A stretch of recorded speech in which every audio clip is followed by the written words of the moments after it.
I'm Agatha, 28 years old, and I never thought I'd be standing at a bus stop in my graduation cap and gown watching my parents' Mercedes speed past with my younger sister Brittany lounging in the back seat. They were heading to the BMW dealership while I waited for public transportation to my own college graduation. My phone buzzed with a text from my mother. "Don't be late. We'll meet you there after Brittany picks her car." The city bus pulled up, and I climbed aboard, my eyes burning with tears I refused to shed. Before we dive into how this moment changed everything, I'd love to know where you're watching from today. Are you someone who's felt invisible in your own family? Hit that like button if you've ever been overlooked for a sibling, and don't forget to subscribe. Because this story of betrayal, revenge, and ultimate triumph will show you that sometimes the best family is the one you build yourself.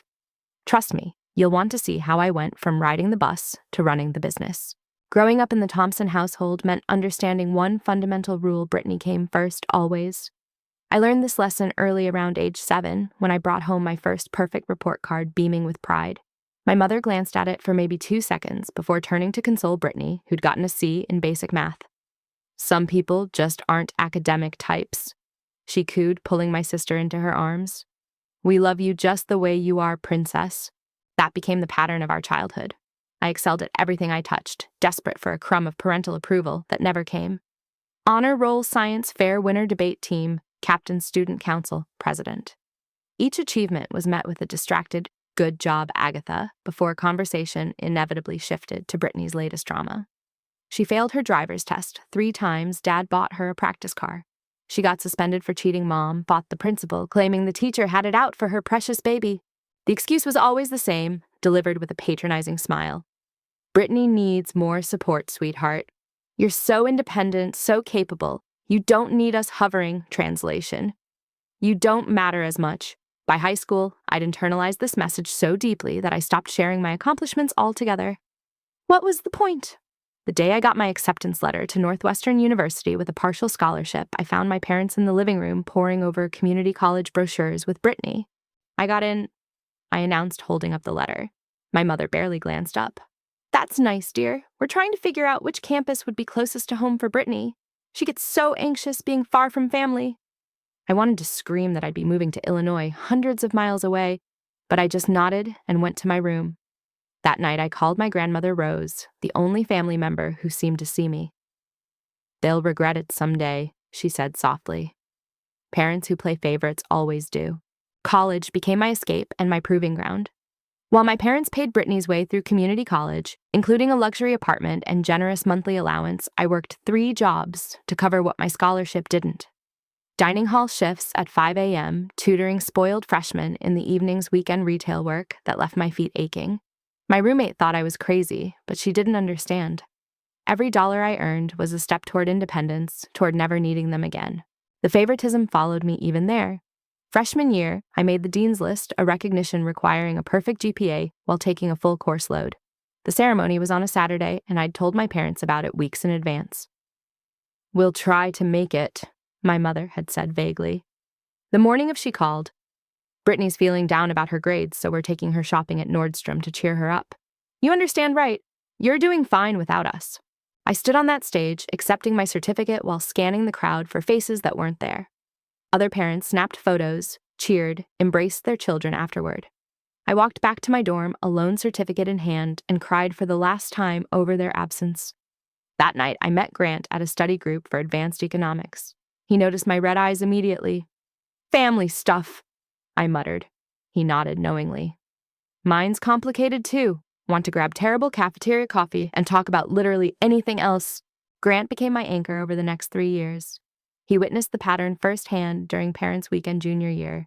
My folks actually showed up, but only because Brittany wanted to see a concert in Chicago. They spent exactly 45 minutes on campus, mostly complaining about parking, before whisking Brittany away to her show. "Your sister seems," Grant searched for diplomatic words as we watched them leave. "Like a spoiled brat," I suggested. I was going to say challenging, but yeah, that works too. He saw it all. The forgotten birthdays because Brittany had a breakup. The missed honors ceremonies because Brittany needed help moving apartments for the 3rd time. The Christmas where my carefully chosen gifts were tossed aside while Brittany squealed over her new designer handbag. "Why do you keep trying?" he asked once. "Because I keep hoping they'll see me," I admitted. "Really see me just once." Graduation day dawned bright and clear, full of promise I should have known would be broken. My parents had sworn they'd drive me to the ceremony. "It's your big day," my mother had actually said, and fool that I was, I believed her. I'd pressed my gown, carefully decorated my cap with first-generation college graduate in perfect letters, and even practiced my magna cum laude walk across the stage. This was it, the moment 4 years of grinding work had led to. At 9 a.m., an hour before we needed to leave, my mother called. "Slight change of plans," she chirped. "Brittany just remembered there's a huge sale at the BMW dealership today. Special financing rates or something. We'll drop her off and meet you at the venue." My stomach dropped. "Mom, we need to leave now to get good seats. Can't she go after?" The silence stretched before she spoke again, irritation creeping in. "Agatha, don't be selfish. Your sister's been driving that old Honda for 2 years. She deserves something nice." The old Honda, the car they'd bought her after she totaled the first one they'd given her texting while driving. Meanwhile, I'd been taking the bus since 16. "Fine," I said, knowing it was pointless to argue. "I'll see you there." But 30 minutes later, the real call came. "Sweetie, the test drive is taking longer than expected, and Brittany really wants us here when she decides. You're so resourceful, you'll figure out transportation. The important thing is, we'll be there to see you walk." I stood in my tiny studio apartment, fully dressed in my cap and gown, staring at my phone in disbelief. 4 years of achievement, and they couldn't even drive me 5 miles.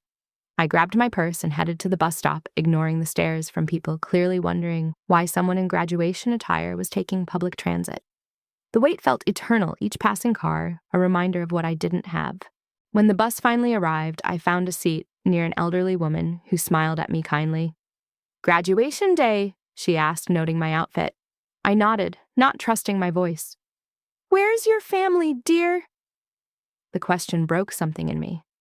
"Buying my sister a car," I whispered. Her face softened with understanding. "I'm Dorothy," she said, patting my hand. "My daughter did something similar at my husband's funeral. Showed up late because she had to stop at a sale. Some people just can't see past themselves." We talked the entire ride, Dorothy sharing stories of her own family disappointments and how she'd learned to find joy despite them. "The best revenge," she said as my stop approached, "is living well without them." I hugged her impulsively before leaving the stranger who'd shown me more kindness in 20 minutes than my parents had in years. "I'll be cheering for you in spirit," she called after me. The venue was packed when I arrived, families clustered everywhere in celebration. I found the graduate entrance and joined the line, trying to ignore the parents fussing over their children's caps, taking endless photos, wiping happy tears. My phone stayed silent until just before the ceremony started. A text from my mother. "Brittany fell in love with a white BMW. The leather interior is gorgeous. We're signing papers now. Save us seats." Save them seats. As if I could reserve anything in this chaos. As if they deserved seats they hadn't bothered to arrive early for. I typed back "okay" and turned off my phone. The procession began, and I walked with my head high, refusing to let them steal this moment entirely. We filed into our rows, and I couldn't help but look toward the family section. The seats I'd hopefully pointed out to them weeks ago sat empty, while around them families waved and blew kisses to their graduates. When they called my name, Agatha Thompson, magna cum laude, Bachelor of Science in Finance, I walked across that stage with every ounce of dignity I possessed. The crowd offered polite applause, but then a loud cheer erupted from the left section. Grant's family, all 5 of them, were on their feet, his mother whistling, his father pumping his fist, his sisters holding a sign they must have made that morning. "Way to go, Agatha." The tears I'd held back all day finally threatened to fall, but they were different tears now. After the ceremony, as graduates reunited with families on the lawn, I stood with Grant and his family, who insisted on taking pictures of me alone, with Grant, with all of them. They were in the middle of planning a celebration dinner when I spotted my parents approaching. Brittany walked between them, literally skipping twirling car keys on her finger. She wore a designer dress that probably cost more than my rent, her fresh manicure glinting in the sun. "There's our graduate," my father boomed as if they hadn't missed the entire ceremony. "Sorry we're late, but look what Brittany got." He gestured to his younger daughter like she was the real achievement of the day. My mother hugged me briefly, her eyes already on her phone. The dealer threw in extended warranty and maintenance package. Isn't that wonderful? Not one word about my honors, my degree, the 4 years of work it represented. We knew you'd understand. My father added the words that had become their motto. You're the mature one. Brittany needed us there for moral support. Big purchase, you know. Grant's hand found mine, squeezing gently. His mother cleared her throat. We were just inviting Agatha to dinner. Would your family like to join us? My mother barely glanced up. Oh, we can't. Brittany wants to take her new car to show her friends. Rain check. They left within 10 minutes, Brittany chattering about heated seats and premium sound systems. I stood there in my graduation gown, watching them walk away from what should have been one of the most important days of my life, and felt something fundamental shift inside me. The hurt was still there, but it had crystallized into something harder, colder. I'm done, I told Grant quietly. I'm done trying. He pulled me close, and his mother rubbed my back. Good, she said firmly. Now you can start living for yourself. 2 years passed in a blur of success I built entirely on my own. I'd landed a position at a major investment firm straight after graduation, and my natural understanding of numbers combined with the work ethic born from years of neglect made me unstoppable. While my peers struggled with the demanding hours, I thrived. What was 70-hour weeks compared to juggling 3 jobs and a full course load? Within 18 months, I'd been promoted, twice my salary doubling. Grant and I moved into a beautiful apartment downtown, filling it with everything my childhood home had lacked: warmth, equality, genuine appreciation for achievement. I'd effectively ghosted my family, responding to texts with one-word answers, declining holiday invitations, living the life Dorothy from the bus had prescribed. Then the call came on a random Tuesday evening, my mother using her fake sweet voice that always preceded major requests. Agatha, darling, we need to have a family meeting. It's urgent. Can you come to the house tomorrow? Everything in me screamed no, but curiosity won. What could possibly be urgent in their perfect, Brittany-centered world? The next evening, I arrived at my childhood home to find my parents looking haggard. Even Brittany seemed subdued, though she'd apparently had time to get fresh highlights. We sat in the living room, where so many of my achievements had been dismissed, and my father cleared his throat. We need your help, he began, and I almost laughed at the directness. No small talk, no asking about my job, just straight to the need. The business is in trouble, he continued. Thompson Family Furniture, the company my grandfather had started, that my father had inherited and slowly run into the ground. We need a loan, $50,000. We'll pay you back with interest, of course. I let the silence stretch, studying their faces. My mother fidgeted with her wedding ring. Brittany examined her nails. What happened to the business? I asked finally. It was profitable when Grandpa died, 5 years ago. The story came out in pieces, each more enraging than the last. Brittany, it seemed, had developed what they delicately called a shopping problem. Designer clothes, jewelry trips with friends, all funded by business credit cards she was never supposed to have. She was going through a hard time, my mother interjected. Her boyfriend dumped her, as if that justified embezzlement. But it got worse. To cover Brittany's spending, they'd been taking money from the business accounts, juggling funds, hoping to make it back before anyone noticed. How much? I asked coldly. My father couldn't meet my eyes. About $200,000 total. The number sat heavy in the room, $250,000 stolen to fund Brittany's therapy shopping. And you want me to give you $50,000 because... My mother leaned forward, desperation cracking her composure. To keep the business afloat until we can restructure. If it fails, we lose everything. The house is collateral. Brittany finally spoke, her voice petulant. I don't see why everyone's making such a big deal. Daddy said the business was family money anyway. The entitlement in her voice made my decision easier. I'll consider it, I said, standing to leave. But I need to see all the financial records first. Everything. Tax returns, bank statements, credit card statements. My father nodded eagerly. Of course, whatever you need. That weekend, I spread the documents across my dining room table and discovered the full extent of their deception. Not only had they plundered the business, they'd been filing fraudulent tax returns to hide it, but one document made me see red, a withdrawal from an education fund dated 10 years ago, right when I'd started college. $60,000 transferred to the business account. The note read, Agatha College Fund Reallocation. They'd had money for my education.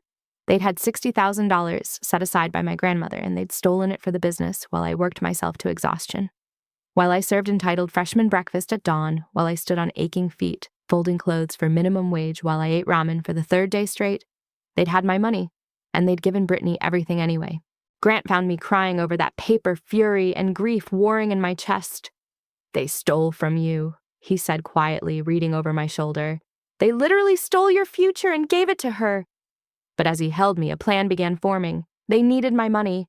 They'd come to me desperate, and desperation made people agree to things they normally wouldn't. "I'm going to buy in," I told Grant. "Not loan them money, buy into the business." His eyes widened as he understood. "Take it over. Take it all." I met with my lawyer Monday morning, drawing up terms I knew they'd have to accept. When I presented the deal to my parents that evening, I watched their faces shift from relief to concern to trapped realization. "50,000 for 51% ownership," I stated. "I'll also assume responsibility for restructuring the debt, but I need controlling interest to do it." My father started to protest, but my mother grabbed his arm. "We don't have a choice," she hissed. The signing felt like justice.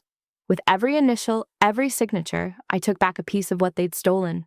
Brittany didn't even show up, too busy posting Instagram stories from a spa day she definitely couldn't afford. But as I left with my copies of the contracts, my mother pulled me aside.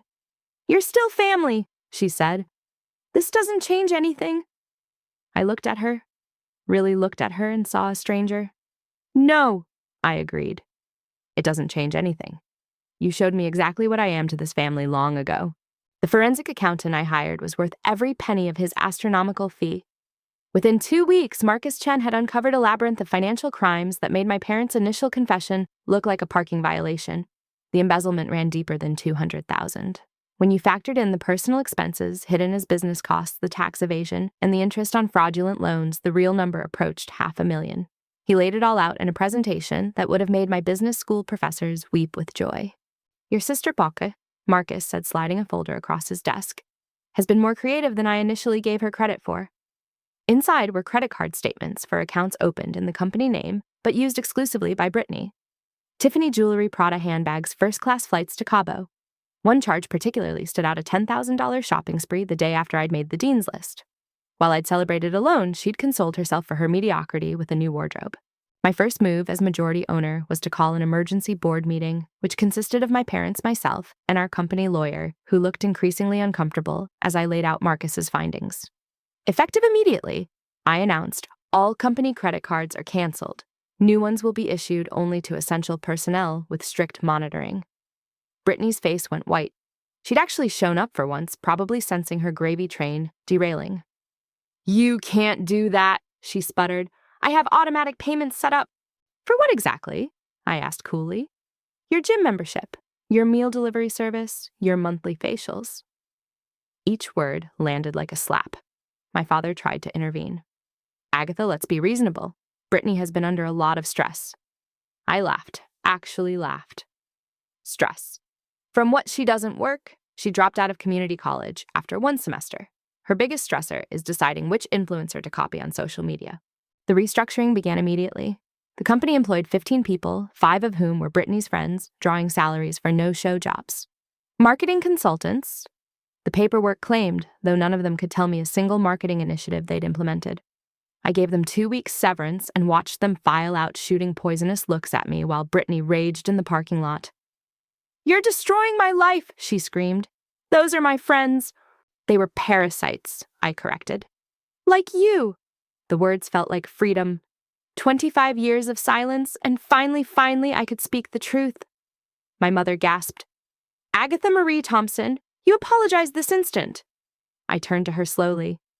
"My middle name is Rose, after Grandma. You've called me Marie for 25 years, confusing me with your sister. You don't even know your own daughter's name, so don't lecture me about family."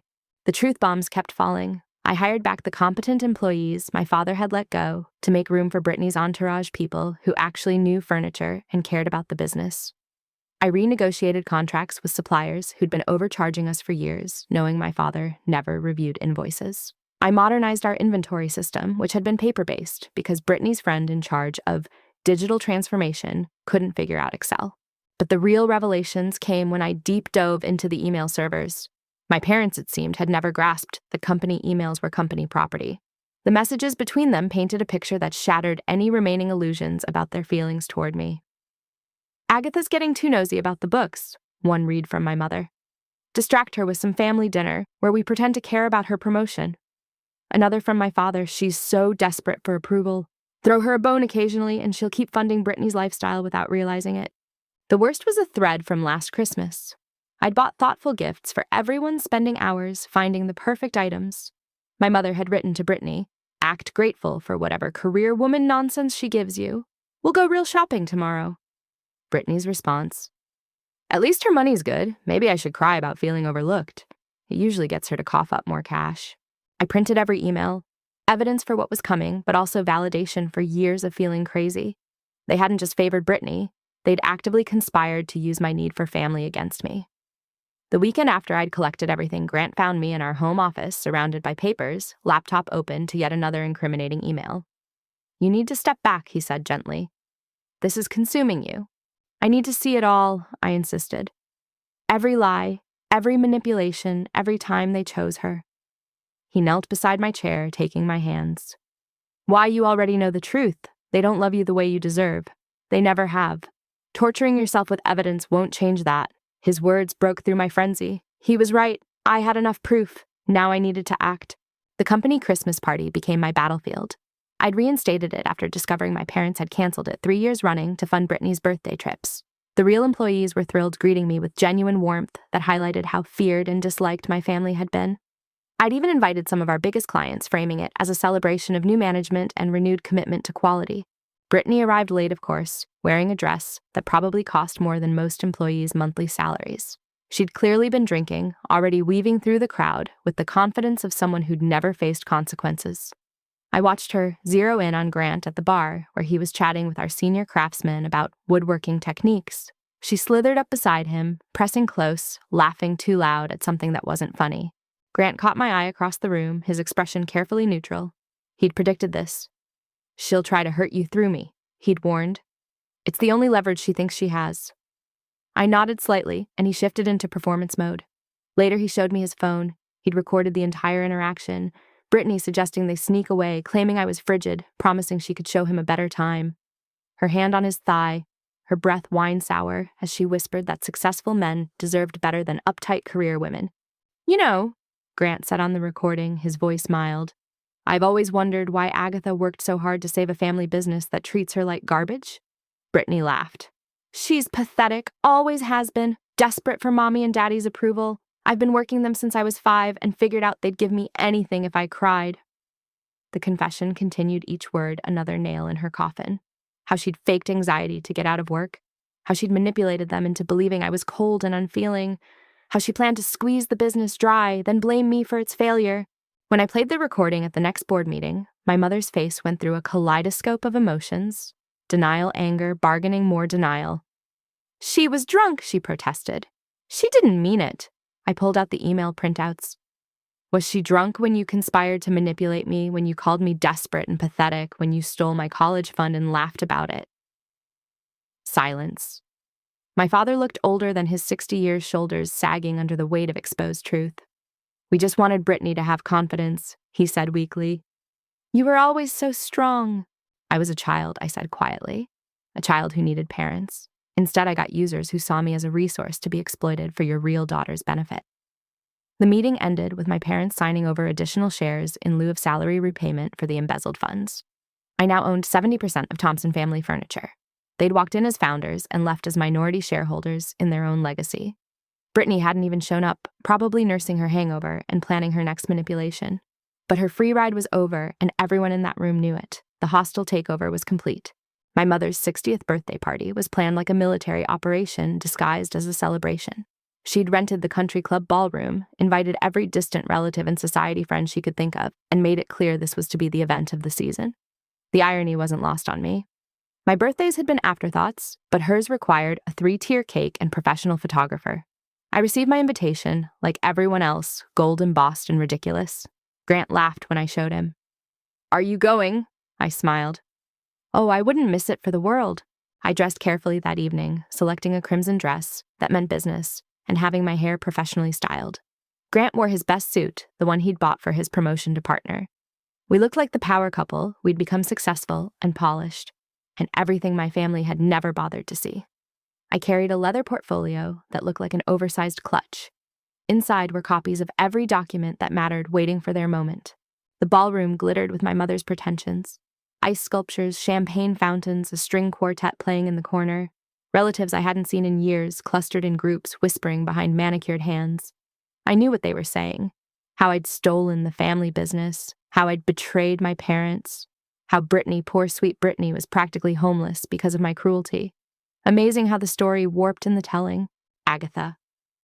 My cousin Claire approached with the confidence of someone who'd been thoroughly briefed. "How dare you show your face here after what you've done?" I sipped my champagne calmly. "Hello, Claire. How's your husband's dental practice?" "Still struggling since that malpractice suit." Her face flushed. "That's different. We were victims of a vindictive patient," I smiled. "Interesting. Brittany says she's a victim too. Funny how that works." The confrontations came in waves, each relative, parroting the same lies they'd been fed. I deflected them all, gathering intelligence on just how thoroughly my parents had poisoned the well. Aunt Martha cornered me near the dessert table, her voice dripping venom. "Your own sister, Agatha. Your own sister is working at a mall kiosk because you fired her from the family business. Have you no shame?" I selected a chocolate-covered strawberry with deliberate calm. "She was stealing. Would you keep an employee who embezzled hundreds of thousands?" "That's family money," Martha hissed. "It all stays in the family anyway." The circular logic of enablers everywhere. "So if I broke into your house and took your jewelry, that's fine because we're family," she spluttered, but I was already moving on. The night was young, and I had bigger fish to fillet. Around 9 o'clock, the speeches began. Various relatives stood to toast my mother, each one more sycophantic than the last. Her charity work, which consisted of attending galas. Her dedication to family, which meant enabling a sociopath. Then my father took the microphone, and I knew the moment had arrived. He'd been drinking steadily all night, his words slightly slurred, but unfortunately still coherent. "I want to talk about my daughters," he began, and the room quieted. "Every man dreams of having children who make him proud, and I'm blessed with 2 beautiful girls. Here it comes, I thought. The grand revision of history, Brittany." He continued, his voice warming. "Has always been the heart of our family. Her joy, her spirit, her ability to bring light into every room. She's faced some challenges lately, but she's handling them with such grace. That's my baby girl, the one who keeps us all together, who reminds us what really matters in life. Family, love, forgiveness." The applause was scattered but polite. I noticed Brittany preening at her table, accepting congratulations for existing. He talked for 10 minutes about Brittany, her kindness, which I'd never witnessed, her creativity, which extended to creative accounting, her resilience, which meant bouncing from one enabling situation to the next. Not once did he mention that this resilience was currently being tested by having to work retail for the first time in her 26 years of life. Not once did he mention why she needed such resilience. "And Agatha," he said finally as an afterthought, "she's done well in business." That was it. 4 words. 28 years of straight-A scholarships, honors, building a career from nothing, saving his failing company. And I got 4 words. The room shifted uncomfortably. Even people who believed their lies could feel the disparity. Grant's hand found mine under the table, steady and strong. I stood before he could leave the microphone. "Since we're sharing," I said, my voice carrying clearly, "I'd like to present my mother with a special gift." The room watched as I approached the front, my portfolio in hand. My mother smiled uncertainly. "How thoughtful," she murmured. I took the microphone from my father, who stepped aside reluctantly. "Family is so important," I began echoing his words, "which is why I've put together this presentation about ours." I pulled out the first document, holding it high. "This is the police report from when Brittany crashed her first car while texting. Blood alcohol level 0.12. Daddy made that disappear, didn't you?" Gasps rippled through the room. Brittany half stood, then thought better of it. "This," I continued, pulling out another paper, "is the withdrawal slip from my college fund. $60,000 meant for my education, stolen to cover Brittany's shopping addiction." My mother reached for the microphone, but I stepped back. "I'm not done. This is the credit report showing the 7 cards Brittany opened in the company name. This is the tax fraud documentation. This is the email where you called me, pathetically desperate for approval, while planning to manipulate me for more money." Aunt Martha rushed forward. "Agatha, stop this nonsense immediately." I turned to her. "Would you like to see the email where my mother told Brittany you were having an affair with your trainer, or should we keep family business private?"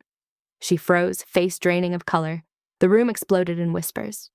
I'd been collecting ammunition for months, not just on my immediate family, but on everyone who'd chosen to believe their lies without question. The truth, I said, voice rising above the chaos, is that I saved Thompson Family Furniture from bankruptcy caused by theft and fraud. The truth is that while I worked 3 jobs in college, Brittany spent my education fund on designer drugs and designer bags. The truth is that my parents stole from their employees' pension fund to maintain the fiction that Brittany was something other than a parasite. My mother finally reached me, hand raised to slap me. Grant materialized between us, catching her wrist gently but firmly. "I wouldn't," he said quietly. "Assault charges won't help your situation." She jerked away, tears of rage streaming down her face. "You're ruining everything," she shrieked. "This is my birthday." "And you ruined 28 of mine," I replied calmly. "Consider us almost even." I set the portfolio on the gift table.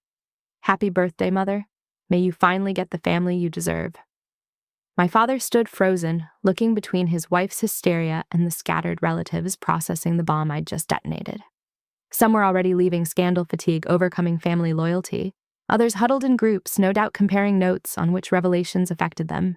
But the night's final gift came from an unexpected source. Grandmother Rose, 92 and supposedly too frail to speak publicly, stood up from her wheelchair. The room quieted instantly. Rose commanded respect even now, the matriarch whose husband had built the business from nothing. "I have something to say," she announced, her voice stronger than her frame suggested. "I've watched this family destroy itself with lies for too long. Agatha is the only Thompson in 3 generations worth the name. She built herself from nothing because she had to. She saved the business her father nearly destroyed, and she did it all while being treated like an outsider in her own family." She turned to my parents. "You chose wrong. You picked the easy child, the one who flattered your ego over the one who could have lifted you all up. That's your loss." To me, she said, "I'm changing my will. Everything I have goes to you. Not because you need it, but because you'll use it wisely. Something your parents never learned to do." The ballroom erupted again, but I only had eyes for my grandmother. I crossed to her, kneeling beside her wheelchair. "Thank you," I whispered. She patted my cheek with a papery hand. I should have spoken up sooner, but better late than never. I left the party with Grant walking through a battlefield of shattered illusions and broken narratives. Behind us, the country club staff began cleaning up the wreckage of my mother's perfect party. The massacre was complete. Every lie exposed, every enabler confronted, every false narrative destroyed. It felt like victory, but tasted like ash. Even justified revenge, I was learning, came with a price. The IRS investigation began 3 weeks after the birthday party disaster. I'd filed the whistleblower report months earlier, but the agency moved at its own pace. When they finally descended on Thompson Family Furniture, they came prepared. 2 agents, 4 boxes of subpoenas, and 0 patience for excuses. I watched from my office as they loaded computers and files into their van, my parents trailing behind like lost puppies. "This is your doing," my father spat when they'd gone. "Your own family, Agatha. Your own blood."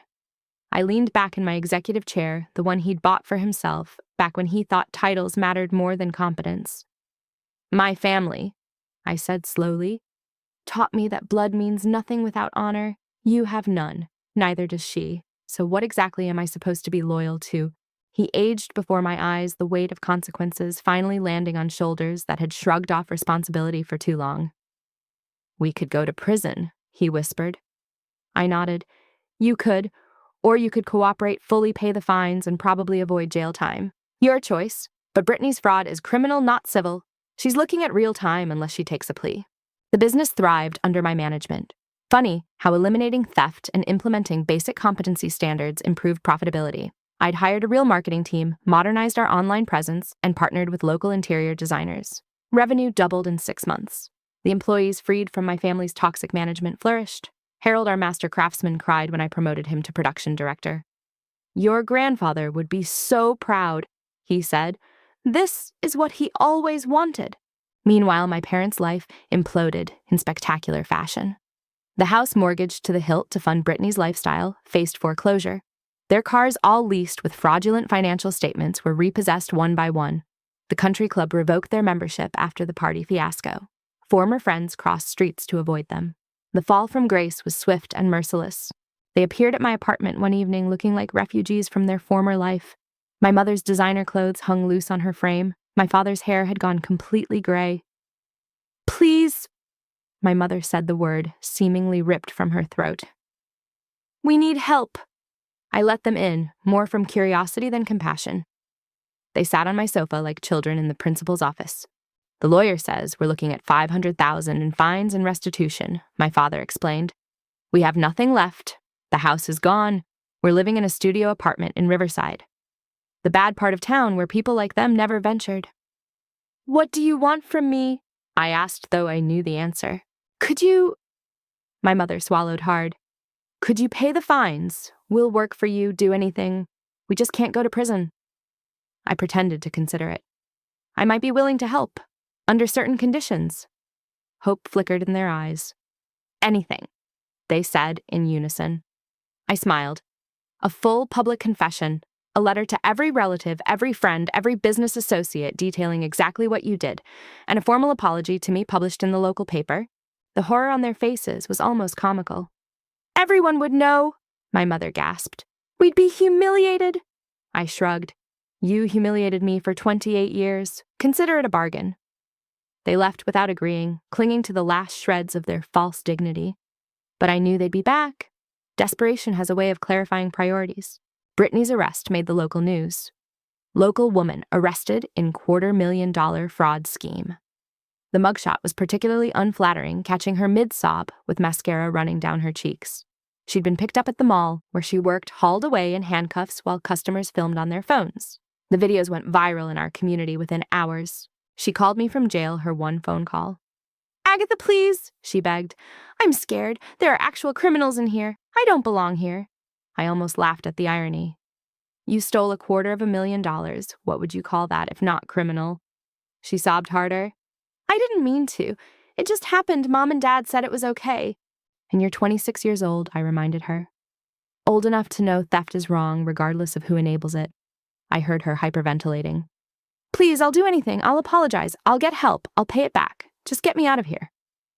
The desperation in her voice reminded me of every time I'd begged for scraps of affection, for recognition, for basic fairness. The difference was I'd never stolen anything. Take the plea deal, I advised. It's your best shot at minimum time. She screamed something unintelligible before the line cut off. I stared at my phone, waiting to feel guilty. Instead, I felt clean, like I'd finally washed years of accumulated grime off my soul. Grant found me there, still holding the silent phone. She called. I nodded. How do you feel? Free. I said, surprising myself with the truth. For the first time in my life, I feel completely free. He pulled me close, and I let myself sink into the warmth of chosen family. The next week brought a parade of relatives to my door, each trying to broker peace. Aunt Martha offered to mediate if I'd just be reasonable. Cousin Claire suggested family therapy. Even some of Brittany's former friends reached out, suddenly remembering how close we'd been. I turned them all away with the same message. The time for family loyalty was when I was a child being neglected, when I was a teenager being ignored, when I was a college student working myself sick. Where were you then? None had answers. They'd been too busy enjoying the benefits of my parents' favoritism to notice the child paying the price. The trial was swift. My parents, on advice of counsel, pled guilty to tax evasion and received probation with substantial fines. They'd avoided prison but lost everything else. Brittany, facing steeper charges, took a plea bargain 3 years, with possibility of parole in 18 months, plus mandatory addiction counseling and financial restitution. The judge reviewing the evidence seemed personally offended by the scope of entitlement. You had every advantage, he told her, and you chose to steal anyway. Actions have consequences. I attended every day of the proceedings, not from vengeance, but as witness. This was the conclusion of a story that began when I was 7, bringing home that first perfect report card to indifference. The bailiff led Brittany away in shackles, and she turned to look at me one last time. The hatred in her eyes was pure, but underneath, I saw something else. The dawning realization that the game was over, and she'd lost. My parents stood in the hallway afterward, hollow-eyed and defeated. Are you happy now? My mother asked. Is this what you wanted? I thought about it seriously before answering. What I wanted was parents who loved me as much as they loved her. What I wanted was fairness. What I wanted was to matter. Since I couldn't have any of that, I'll settle for justice. We never spoke again after that day. They took jobs at a distribution center, the kind of hourly labor they'd always looked down on. I heard through the grapevine they worked different shifts to avoid each other, their marriage, another casualty of their choices. Sometimes I'd drive past the industrial district and wonder if they ever thought about the turning points, the moments when they could have chosen differently. But those were their ghosts to wrestle with, not mine. 5 years later, I stood in the garden of the restored Thompson estate, watching sunlight filter through the heritage oaks my great-grandfather had planted. The property had gone to foreclosure after my parents' downfall, and I'd bought it back, turning it into both our new company headquarters and an event space. Today, it hosted my wedding to Grant, the man who'd stood by me through the war and helped me build something beautiful from the ashes. The guest list told the story of my rebuilt life. Grant's family, who'd become mine in every way that mattered. Dorothy from the bus, now 87, an honorary grandmother to us both sitting in the front row where my parents should have been. Harold and his wife, representing the employees who'd helped me transform Thompson Family Furniture into Thompson Design Group, a multi-million-dollar custom furniture empire. New friends who knew me as I was now confident, successful, whole. My wedding dress was simple but elegant, nothing like the elaborate princess gown my mother had always envisioned for Brittany.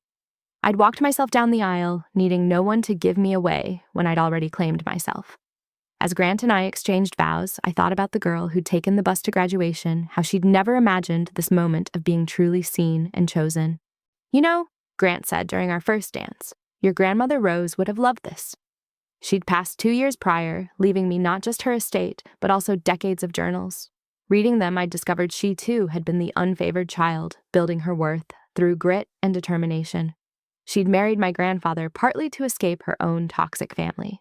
The patterns repeated until someone had the courage to break them. Halfway through the reception, I noticed a familiar figure hovering near the garden gates. Brittany, out on parole for good behavior, wearing a simple sundress I recognized from Target. She'd gained weight, her hair showing roots. The glossy perfection stripped away. Our eyes met across the distance, and I saw something I'd never expected: genuine humility. Security moved to intercept her, but I held up a hand. She approached slowly like a wounded animal expecting to be struck. "I'm not here to cause trouble," she said quickly. I wanted to see you happy, to know that something good came from all the bad." We stood there, sisters who'd never been allowed to be sisters, shaped by the same dysfunction in opposite ways. "I know you hate me," she continued, "and you have every right. I was horrible, beyond horrible. But prison gave me time to think, and therapy helped me understand. They pit us against each other from the beginning, made us competitors instead of allies. I got the presents, but you got the strength. In the end, you won. It wasn't a competition," I said gently. "That's what they never understood. It could have been both of us thriving, both of us loved, both of us supported. They chose to make it a zero-sum game." Her eyes filled with tears. "I'm sorry. For all of it. For the money, the lies, trying to steal Grant. For 28 years of being the weapon they used against you. I'm so deeply sorry." The apology hung between us, more genuine than any words our parents had ever spoken. "I forgive you," I said, meaning it. "Not for your sake, but for mine. Carrying that anger was exhausting." She nodded, understanding. "I'm in recovery now. Real recovery. Working at a nonprofit that helps women with shopping addiction. Turns out I'm good at spotting the signs." We talked for a few more minutes, awkward but real. She was living in a halfway house, rebuilding her life one day at a time. Our parents had cut contact with her too, unable to face the mirror she'd become. "They blame me for everything," she said without bitterness. "Easier than looking at themselves." Before she left, she pressed an envelope into my hand. "You're something borrowed," she whispered, then disappeared back through the gates. Later, I opened it to find a photo. I'd never seen Grandma Rose holding baby me, looking at me with pure love, while my parents focused on newborn Brittany in the background. On the back, in Brittany's handwriting, "She saw you. Someone always saw you." It was the first gift from my sister that came without strings or manipulation. I tucked it into my bouquet, carrying it with me through the rest of the celebration. The reception continued into the evening, full of joy, untainted by obligation or pretense. I'd created my own family, chosen each member for their genuine care and support. During the toast, Dorothy stood with Grant's mother's help. "I met this young woman on the worst day of her life." She began, voice strong despite her age. She was alone, betrayed, but not broken, never broken. She took that bus ride to her graduation and turned it into a journey to greatness. "Agatha, you are proof that we write our own stories." As the sun set over the estate my great-grandfather built and I reclaimed, I thought about cycles and choices. Somewhere in the city, my parents were probably ending their shifts, going home to separate corners of their studio apartment. Brittany was likely in group therapy, doing the hard work of genuine change, and I was here, surrounded by love I'd earned, success I'd built, and peace I'd fought for. Grant found me on the terrace during a quiet moment. "Any regrets?" he asked, knowing my tendency toward introspection. I considered the question seriously. "I regret that it took so long to stop seeking approval from people incapable of giving it. I regret the years I spent believing their version of my worth, but the rest, even the pain, it led me here to this moment to you. So no real regrets." The wedding photographer captured us, then silhouetted against the setting sun. But the real picture was bigger, a woman who'd transformed rejection into resilience, neglect into determination, abandonment into independence. The bus ride to graduation had been the beginning of a journey I'd had to take alone, but I'd arrived at my destination surrounded by chosen family, having built an empire from the ashes of dysfunction. 2 weeks later, I received a letter forwarded from the old business address. My mother's handwriting shaky but recognizable. I almost threw it away unread, but curiosity won. "Agatha." It read, "I'm dying. Lung cancer, stage 4. I need you to know I was wrong. About everything. I see it now, too late. You were the daughter I should have treasured. Brittany was easier to love because she needed us. You were harder because you challenged us to be better than we were. I failed you. We failed you. I don't ask for forgiveness. I just wanted you to know you were always enough. More than enough. You were extraordinary, and I was too small to see it." I sat with the letter for a long time, feeling nothing and everything simultaneously. Grant held me while I processed this final revelation. In the end, I chose not to respond. Some bridges once burned couldn't be rebuilt. But I donated to lung cancer research in her name, choosing compassion over continued anger. She died 2 months later. I didn't attend the funeral, but I heard it was sparse, attended mostly by obligation rather than love. The real lesson came later, as I established the Thompson Foundation for Overlooked Children, providing scholarships and mentorship to kids lost in the shadow of favored siblings. At the first award ceremony, I looked out at a room full of young faces bearing the same expression I'd worn, hungry for recognition, desperate to matter, brilliant despite neglect. "You are seen," I told them. "You are valued, and you are enough exactly as you are." One girl, maybe 16, raised her hand. "What if our families never see it? What if they never change?" I smiled, remembering the girl at the bus stop. "Then you build a life so beautiful, so full, so authentically yours, that their opinion becomes irrelevant. You can't make them love you right, but you can love yourself right. Start there. Everything else follows." As we concluded, she approached me.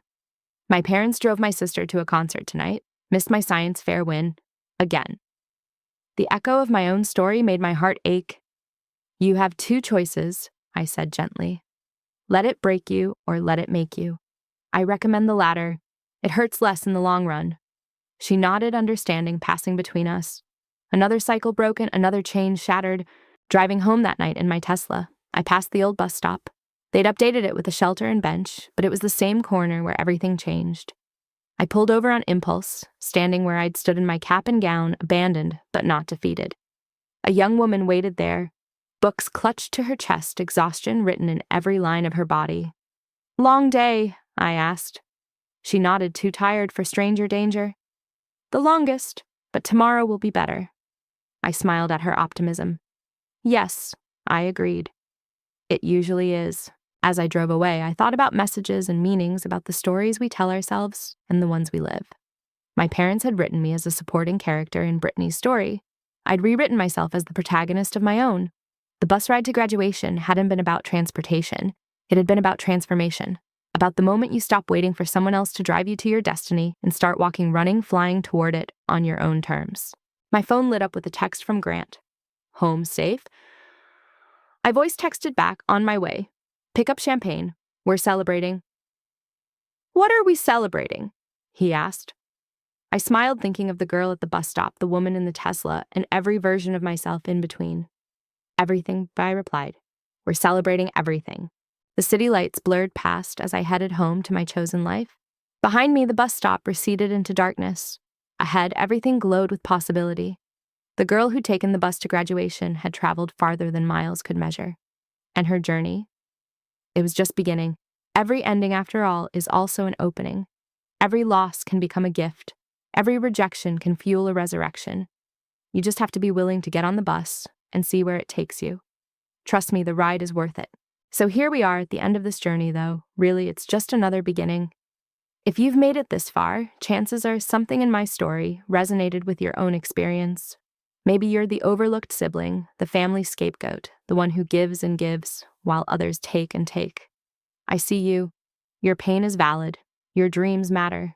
And your day is coming. I want to know what's your story. Drop a comment below about a time when you chose yourself over family dysfunction.